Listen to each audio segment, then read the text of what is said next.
Hi friends, welcome to my channel. In this video, we are going to learn about row number, rank and dense rank functions in SQL Server. இது ஒரு very important SQL Server interview question. So video வந்து skip பண்ணாமல் ஃபுல்லாக பாருங்கள். அதுக்கு முன்னாடி நம்ம சேனலை வந்து சப்ஸ்கிரைப் பண்ணாமல் இருந்தீங்கன்னா மறக்காமல் சப்ஸ்கிரைப் பண்ணிக்கோங்க. வாங்க வீடியோக்குள்ளே போகலாம். ஃபர்ஸ்ட் ரேங்கிங் ஃபங்க்ஷன்ஸ்னா என்னன்னு பார்த்துருவோம்.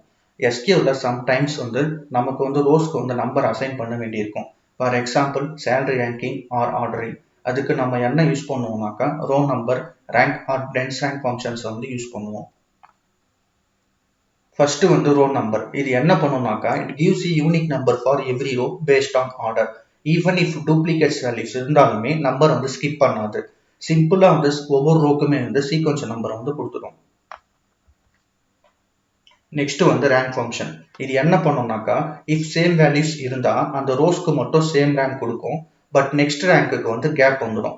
ஃபார் எக்ஸாம்பிள் சாலரிஸ்ல 2 பேருக்கு வந்து சேம் அமௌண்ட் இருந்தா அவங்க 2 பேருக்குமே சேம் ரேங்க். பட் நெக்ஸ்ட் ரோக்கு வந்து ரேங்க் வந்து ஸ்கிப் ஆகும். Third function dense rank. இதுவும் டூப்ளிகேட்ஸ்க்கு சேம் ரேங்க் கொடுக்கும். பட் இம்பார்ட்டன்ட் டிஃபரன்ஸ் என்னன்னாக்கா no gap in numbering. For example if 2 people have same salary அவங்க 2 பேருக்குமே சேம் ரேங்க் கொடுக்கும். பட் நெக்ஸ்ட் பர்சனுக்கு வந்து கண்டினியூஸா நம்பர் வரும். ஸோ சம்மரி என்ன பார்த்தீங்கன்னா row number function always unique numbers, no duplicate rank. Next rank function duplicates share rank, gaps will be there.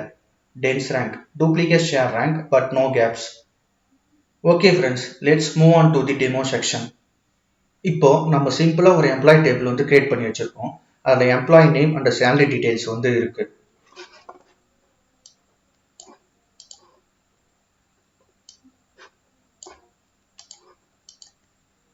First நம்ம ரோ நம்பர் ஃபங்க்ஷன் எப்படி வேலை செய்யுது அப்படின்றத பார்ப்போம்.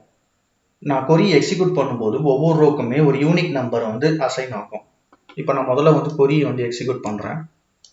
இப்போ ரிசல்ட் எப்படி வந்து பார்த்தீங்கன்னா ஒவ்வொரு ரோக்குமே வந்து ஒரு யூனிக் நம்பர் வந்து அசைன் ஆகுது. ஈவன் இஃப் டூப்ளிகேட் சேலரி இருந்தாலுமே ரோ நம்பர் ஃபங்க்ஷன் வந்து கேப்ஸ் இல்லாமல் கண்டினியூஸாக வந்து நம்பர் அசைன் பண்ணும். ஃபார் எக்ஸாம்பிள் பார்த்தீங்கன்னா எம்ப்ளாயி நேம் பாலா அண்ட் சித்ராவுக்கு வந்து 60,000 வந்து டூப்ளிகேட் சேலரி இருந்தாலுமே ரோ நம்பர் ஃபங்க்ஷன் வந்து கேப்ஸ் இல்லாமல் கண்டினியூஸாக வந்து நம்பரை வந்து அசைன் பண்ணும். 1 2 3 4 5 அப்படின்ட்டு. நெக்ஸ்ட் ரேங்க் ஃபங்க்ஷன் எப்படி ஒர்க் ஆகுது அப்படின்றத பார்ப்போம். நான் வந்து கொரியை வந்து எக்ஸிக்யூட் பண்றேன். இல்லை டூப்ளிகேட் வேல்யூஸ் இருந்தால் அவங்களுக்கு சேம் ரேங்க் வந்து அசைன் ஆகும். இப்போ நான் முதல்ல கொரியை வந்து எக்ஸிக்யூட் பண்றேன். இப்போ டூப்ளிகேட்ஸ் இருந்தால் அவங்களுக்கு வந்து சேம் ரேங்க் வந்து அசைன் ஆகும். ஆனால் நெக்ஸ்ட் ரேங்க் வந்து ஸ்கிப் ஆகும். அதனாலே வந்து கேப் வரும். இப்போ நெக்ஸ்ட் பார்த்தீங்கன்னா 3க்கு அப்புறம் 4 தான். அது ஸ்கிப் ஆகிட்டு நெக்ஸ்ட் ரேங்க் வந்து 5 வரும். இதுதான் ரேங்க் ஃபங்க்ஷன். இப்போ லாஸ்டா டென்ஸ் ரேங்க் ஃபங்க்ஷன் எப்படி வேலை செய்யுது அப்படின்னு பாருங்க. இதுவும் டூப்ளிகேட்ஸ் வந்து சேம் ரேங்க் அசைன் பண்ணும். ஆனா இங்க வந்து கேப் கிடையாது, கண்டினியூஸா நம்பரிங் வரும். இப்போ நான் வந்து கொரியை வந்து செலக்ட் பண்ணி காட்டுறேன். இப்போ பாத்தீங்கன்னா டூப்ளிகேட்ஸ்க்கு வந்து சேம் ரேங்க் வரும். ஆனா நம்பரிங் கேப்ஸ் வந்து கிடையாது, கண்டினியூஸா வந்து நம்பர் வரும். இதுதான் வந்து டென்ஸ் ரேங்க் ஃபங்க்ஷனோட ஃபீச்சர். சுருக்கமா சொன்னா ரோ நம்பர் ஃபங்க்ஷன் வந்து ஒவ்வொரு ரோக்குமே யூனிக் நம்பர் வந்து கொடுக்கும். ரேங்க் ஃபங்க்ஷன் வந்து டூப்ளிகேட்ஸ்க்கு சேம் ரேங்க் பட் வந்து கேப்ஸ் இருக்கும்.